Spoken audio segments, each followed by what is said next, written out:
Punjab assembly कब तहलील की जाए, तहरीक इंसाफ और काफ लीग के मुतज़ाद मौक़िफ़। वज़ीर आला पंजाब चौधरी परवेज़ इलाही का वक्त के तयन पर खुलकर एतराज़। वज़ीर आला पंजाब से मुलाकात के बाद फवाद चौधरी ने एतराफ़ किया कि इस्तीफ़ों के मामले पर नुक्ता नज़र में इख्तिलाफ हो सकता है। यहाँ पे भी नुक्ता नज़र होगा, नुक्ता नज़र हो सकता है, लेकिन हतमी फैसला जो है वो इमरान खान ने करना है।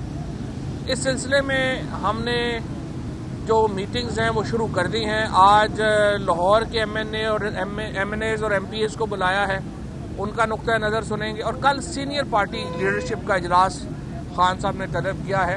साबिक गवर्नर सिंध इमरान इस्माइल ने परवेज़ इलाही के इंटरव्यू को नाकाबिल फ़हम करार दिया। जो इंटरव्यू था वो मेरी समझ से तो बालातर है कि वो क्या ये सजेस्ट कर रहे थे कि इमरान खान को मार्च तक ये काम नहीं करना चाहिए, या वो ये कहना चाह रहे थे कि वो ये काम मार्च तक वो नहीं करेंगे।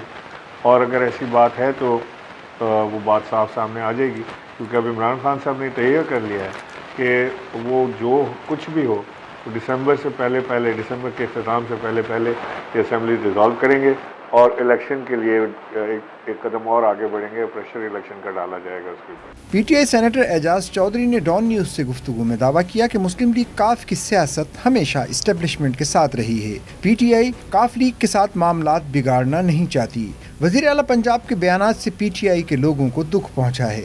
परवेज़ इलाही के बयानात जिम्मेदारों को बरी ज़िम्मा करार देने की कोशिश है। उन्होंने कहा कि उनकी राय है कि परवेज़ इलाही इमरान खान के कहने पर असेंबली तोड़ेंगे।